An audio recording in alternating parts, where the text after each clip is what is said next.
Hello there, my name's Card.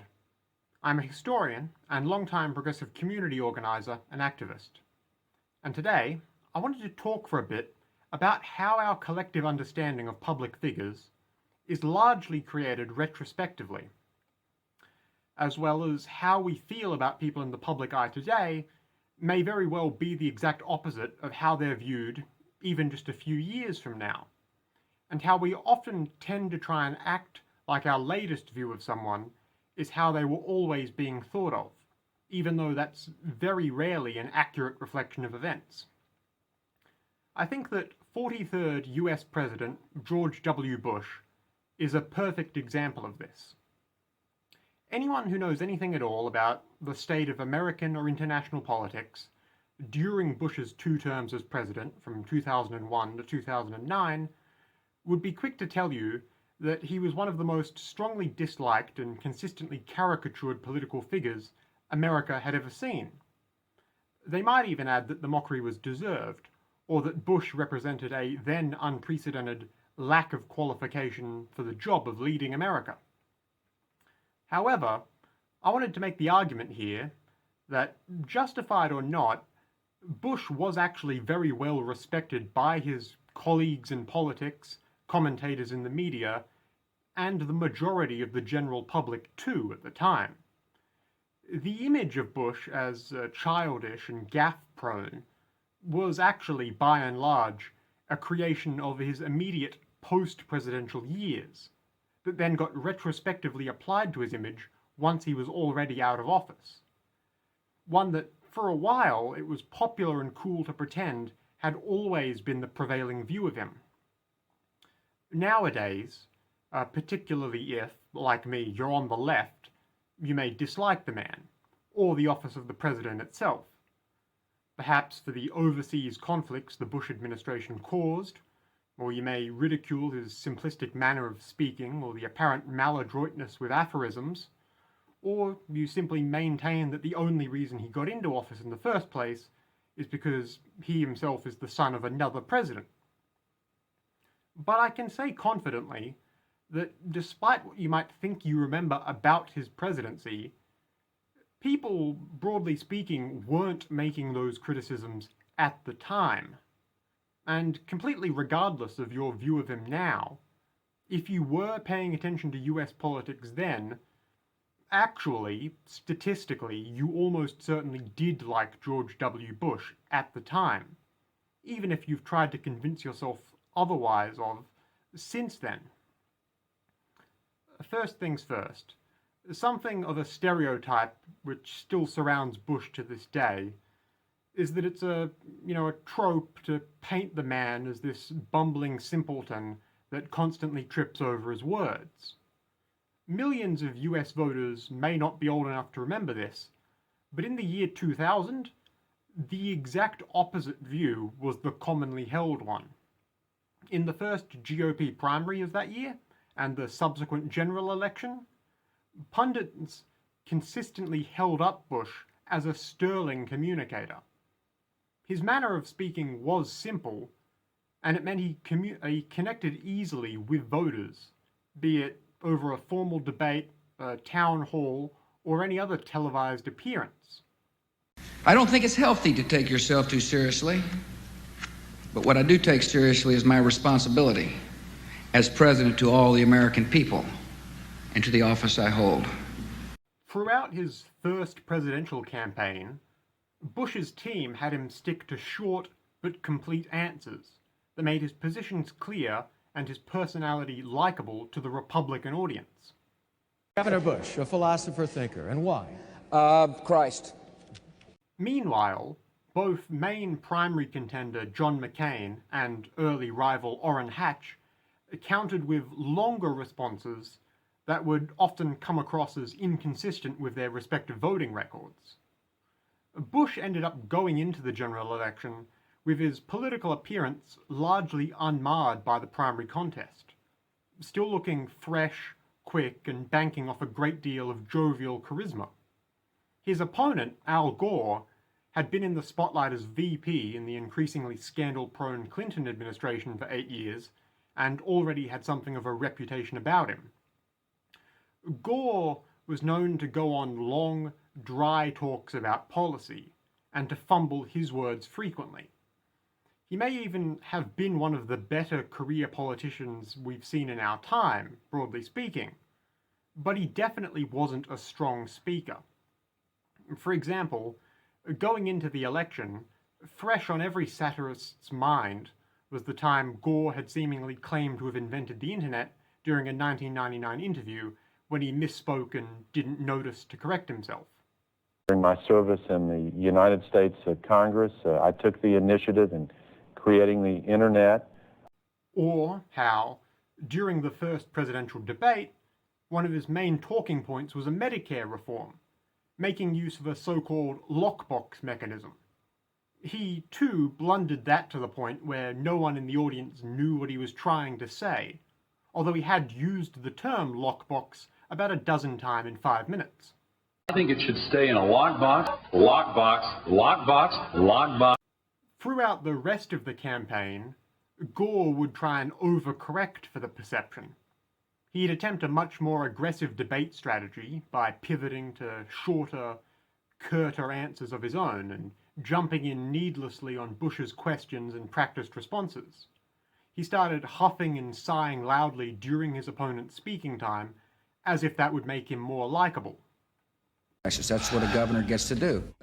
And at one point, in his most memorable gaffe, attempts this maneuver where he comes over to stand next to Bush to try and make use of the fact he's taller and has a larger frame to try and look more imposing.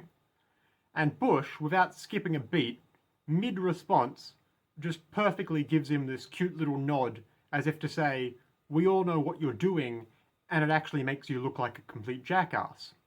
But can you get things done? And I believe I can. By the time the campaign was in full swing, the public perception was that it was a contest between an experienced, if very dry Democrat, and a brash jock Republican governor. By election day, Gore had completely killed any chance of his building a consistent favorable image of himself, and Bush's team had made him a quick and clear speaker who easily won audiences over to his line of compassionate conservatism with homespun earnestness and simple charm. But when I make decisions, I stand on principle. And the principles are derived from who I am. I believe we ought to love our neighbor like we love ourselves.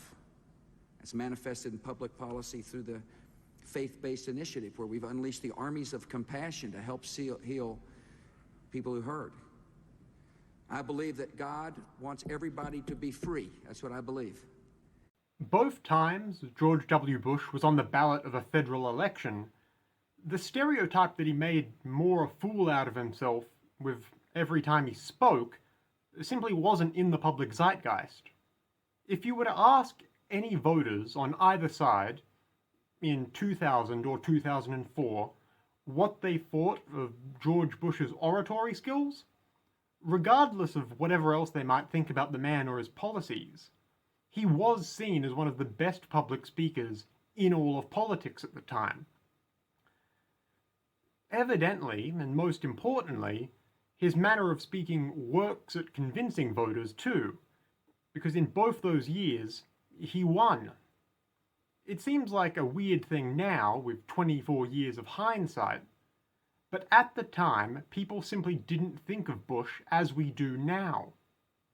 How, then, do we reconcile this with the view that did arise after he left office, that he tended to flub his lines and say dumb stuff and so on? By and large, it's the result of popular culture reaching to find something to lampoon about an outgoing politician after they're gone. Just about every well-known figure in politics often gets stuck with some highly exaggerated version of themselves being satirized in pop culture and the like. And more often than not, the earliest version of this pop culture image of them is not the same as the one they might end a long public career with. Take, for example, Bush's immediate presidential predecessor, Bill Clinton. During the run-up to him taking office, the public perception of him was that he's this slick-talking Arkansas lawyer. He's overweight and he plays the saxophone. Look at any satirical TV skit or newspaper cartoon of him from the time, and that's what the comedians of early 90s America had to work with. During his time in office, he goes through a number of scandals, misappropriation of White House staff funds, revelations about past cannabis use, and ongoing allegations of infidelity. The view of him by 2000 has nothing to do with what people thought of him in 1992. It's all about the stereotype of Clinton that crystallized around him about the time he started getting ready to leave office, which is itself almost entirely based off of all the most memorable scandals we have footage of him responding to by then. I experimented with marijuana a time or two, and I didn't like it, and didn't inhale, and never tried it again. I did not have sexual relations with that woman, Miss Lewinsky. Statement that there was no sex of any kind, in any manner, shape, or form with President Clinton was an utterly false statement. Is that correct? It depends upon what the meaning of the word is. Yes. The same goes for most public figures, more or less, but especially politicians with a long career. To give a few more examples from the world of US presidents, Ronald Reagan started out being known as just old and having been an actor in his earlier days, but by the end of his 2 terms, he'd been indelibly linked to virulent anti-communism, the jelly beans he'd developed a habit for while giving up smoking, and the fact that everyone knew his brain had practically melted from advanced stage Alzheimer's disease by the time he left office. Or Abraham Lincoln, who took office as the unlikely Unionist candidate and wrestling tree fella turned legal scholar from the Kentucky log cabin frontier, but who nowadays is one of the most well-known figures from all of US history, and is largely recognizable by his wearing of a stovepipe hat, and his growing of a full beard, and his being fatally shot, all of which were firsts for a sitting president, but all of which only became part of his image actually very late into his presidency, especially the being shot part. But getting back to the point I was making, the claim that Bush regularly flubbed his remarks simply wasn't part of his public image during his time in office.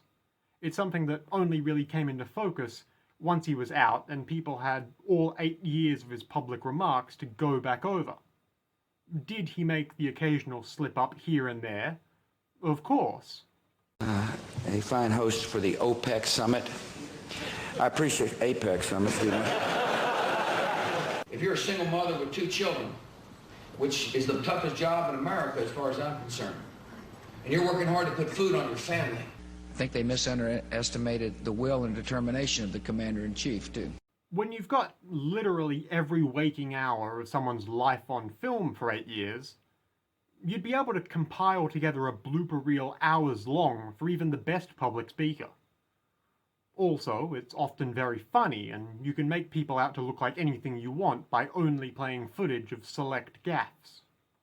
What I was suggesting, you're absolutely right that John McCain has not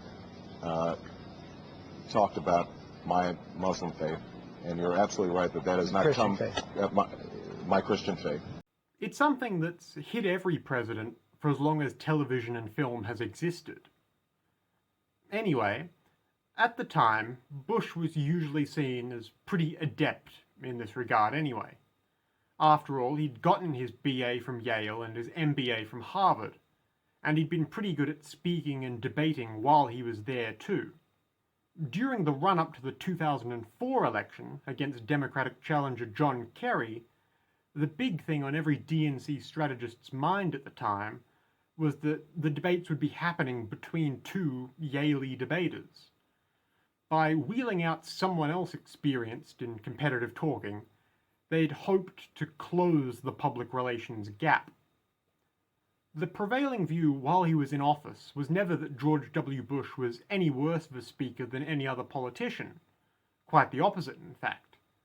And anyone who now tries to claim that they thought otherwise at the time is either wildly misremembering or perhaps bending the truth about their then opinions for progressive bona fides.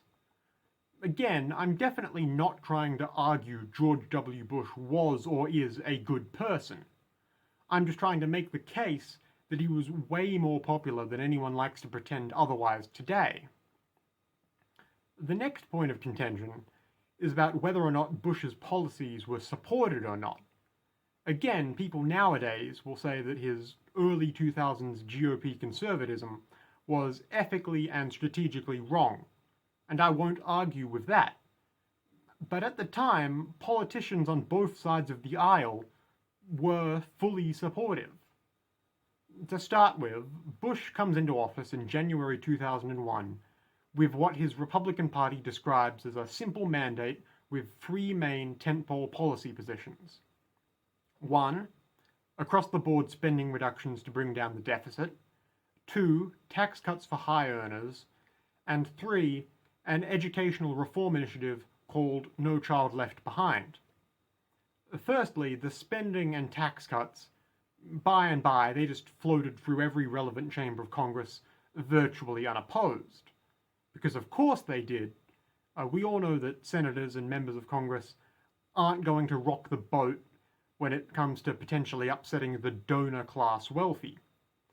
Further still, when Bush was sworn in, the GOP held a majority in both houses of the federal legislature. Even as time went on, and some sitting members decided to later caucus with the opposition, and the midterm election cycles changing the exact numbers, at no point did Bush ever face significant pushback against the majority of his fiscal policy. There's the usual political process, of course, a lot of talk for the cameras and so on, but ultimately the neoliberal status quo was not overthrown, and everything remained quite literally business as usual. Even the most ardent left-wing satire from the time would concur with the fact that the GOP and the Democratic Party were working hand in hand here on the core of Bush's election platform. If you were a member of Congress between 2000 and 2009, you got along with the man. The final major bit of domestic policy Bush was pushing for from the outset was that No Child Left Behind reform. It's what he was in a Florida elementary school spruiking when 9/11 happened. And pretty soon thereafter, the education reforms all either got dropped or got bipartisanly out of the way so that the administration could deal with the fallout of the September 11th attacks. Obviously, that meant that what would actually come to define his terms in office would be his response there, the Iraq War. Now, a lot has been said about how Bush and co. acted in the immediate aftermath of the 9/11 attacks. You don't have to believe that George Bush, Donald Rumsfeld, Dick Cheney, and the rest of the cabinet necessarily had any advanced knowledge, or even insider knowledge, of the attacks to acknowledge that they were able to then turn them to a very politically advantageous thing at the time. But what's worth noting here, in the wake of the 9/11 attacks, as president, Bush immediately and very loudly started pushing for the US Congress to give him the requisite authorization to go to war in the Middle East. You can say that this was a bad move all you want now, and it was. But at the time, the first Gallup poll after September 11th gave Bush an approval rating of 89%. An approval rating second in US history only to Franklin Roosevelt's 91% immediately after the attack on Pearl Harbor. Whatever the general public may have thought of Bush generally during his first 9 months in office, that was evidently put aside entirely to push him to bipartisan, near record rates of support among voters by the end of 2001. Off the back of that alone, if you were of voting age when 9/11 happened, you most likely would have been all too ready to voice your support of the president. Further still, when Bush was pushing for congressional support to invade Iraq come October 2002, he had an overwhelming majority of congresspersons and senators from both major parties on board. Bush was granted authorization in the House of Representatives with a vote of 296 to 133, and in the Senate with a vote of 77 to 23. On his side were plenty of current and future big names of the political scene too, including Hillary Clinton, Tom Daschle, John Edwards, Dianne Feinstein, Harry Reid, Joe Lieberman, Chuck Schumer, current President Joe Biden, and even his eventual 2004 election opponent, John Kerry. Something which Bush could very easily, and very astutely, point out come debate time in 2004, when Kerry later bemoaned U.S. involvement in Iraq. This president has made, I regret to say, a colossal error of judgment. And judgment is what we look for in the President of the United States of America. First of all, what my opponent wants you to forget is that he voted to authorize the use of force. Most, if not all, of the Iraq War's then supporters have since recanted their support for the military intervention, saying either that it ended up being a mistake, or far too costly, or ineffectual, or some combination thereof. Although plenty of politicians who are still around to this very day will either defend their actions of 20 years ago by claiming that they were making the best decision they could at the time, or maybe still just holding out that it was always the right course of action.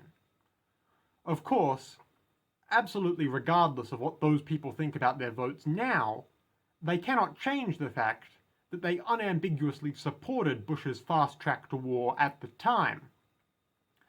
To many, during this nascent war on terror period, as the American media called it, to not support the president was almost understood to mean not supporting America itself, and the mere suggestion of being un-American could evidently get even the biggest DNC diehards to support the Bush administration back then. The US Congress supported Bush. The entire media apparatus supported Bush. The voting public supported Bush. Statistically, if you were there, you supported Bush. If you go dig up any US political satire from 2001 to around 2006, you'll see this borne out. Bush himself wasn't typically the target of commentators, especially not for any perceived foolishness per se in his first 6 or so years in office. At the time, parody was mostly being directed towards the concept of congressional gridlock itself, much more so than any one person in the political system. That's not to say Bush was never made fun of contemporaneously, of course, but absolutely not with the framing or to the excess that you might imagine in hindsight. I think it's worth noting that the general oeuvre of a lot of television and stand-up comedy about politics from 2003 to 2009 was more often than not to plumb a lot of the internal inconsistency and perceived weakness of the then restructuring Democrat Party for the sake of comedy. Take the example of 21st century TV political comedy, The Daily Show with Jon Stewart. Of course, we all remember Stewart made jokes about the then president, but having been watching a lot of 2004 Daily Show reruns recently, I can confidently tell you that John Kerry gets it just as good and probably more frequently, and the studio audience clearly loves it. I love New Hampshire.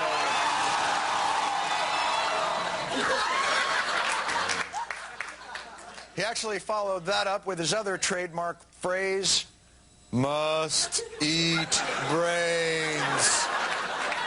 Brains. You know, George Bush thought he could play dress-up on an aircraft carrier.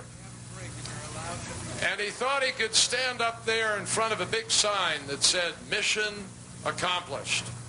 And as I stand here in my borrowed work jacket, in front of a sign that says, "The real deal," I say to you, there is no irony in these statements. But that still leaves us with the question as to how did we end up eventually getting the public perception of Bush as a buffoon? And I think there's a twofold answer.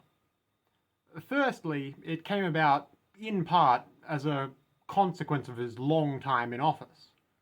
Simply put, he was president long enough that problems started to pile up, plenty of which simply couldn't be avoided, but still occurred under his term in office, so Bush got the blame one way or another. The military action in Iraq dragged on longer than expected, criticism of the detention camp at Guantanamo Bay, the effects of Hurricane Katrina, and more than a few people saw those things happening and picked up an anti-Bush line off of it. With the breach of 3 levees protecting New Orleans, the landscape of the city has changed dramatically, tragically, and perhaps irreversibly. George Bush doesn't care about black people. Suddenly, it was cool to say you never liked Bush at all, even though the Gallup polls and the literal results from the prior election show that the majority of voters had actually gotten behind the GOP ticket. This was all the more exacerbated after the election of 2008. Early Obama contrasted very favorably with late Bush. Furthermore, the general voting public was filled with a sort of convert zeal for the new guy. And since Bush left office on account of hitting the term limit, and not because of an electoral defeat, Democrats had been permanently denied the closure of ever actually beating him. Like it or not, Bush effectively retired undefeated. And the only way a now large chunk of the public was going to atone for that earlier Bush-era conservatism was to now come to the light of Barack Obama and just get mad about the last guy. The Obama-era image of the outgoing Bush was just a shadow of directionless political grievance that a great many wishfully thinking people actually probably convinced themselves they had always believed in retroactively. But here's the kicker. You probably didn't notice, because most people don't have good cause to think about George W. Bush every day. But ever since Obama left office in January 2017, the image of Bush as a fool has once again started slowly changing, and it's being removed from the popular consciousness, too. Everyone who jumped on the Obama bandwagon in either 2008 or 2012 realized by the end of his presidency that, hey, hang on a minute, he hasn't ended the wars in the Middle East either, or closed down Guantanamo Bay, or prevented natural disasters. So everyone who'd been flying their hope and change pennants 8 years ago either quietly realized exactly how hard they'd gotten played by partisan politics, or more likely, they forgot about Bush entirely to look forward to the next big do-or-die election.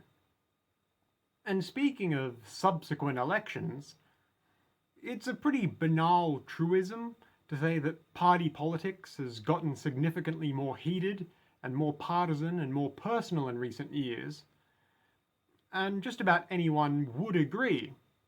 But of course, the unavoidable flip side of that is that you're acknowledging that things used to be much more level-headed, and there was more bipartisan cooperation, and people didn't get so bitter about one another's political candidates. The truth is, if you were an adult during the George W. Bush era, then 99% chance you either supported your president because you voted for him, or respected the office itself too much not to. Or at the very worst, you didn't think all that strongly about him on a personal level at all. And you're only tainting your own recollection if for any reason you think otherwise now. Really, the only people voicing substantial and consistent opposition to Bush while he was in office were the really far-left types who had already eschewed civility towards the GOP, and the really hard-line conservative libertarians who disliked the Bush administration for an entirely different reason.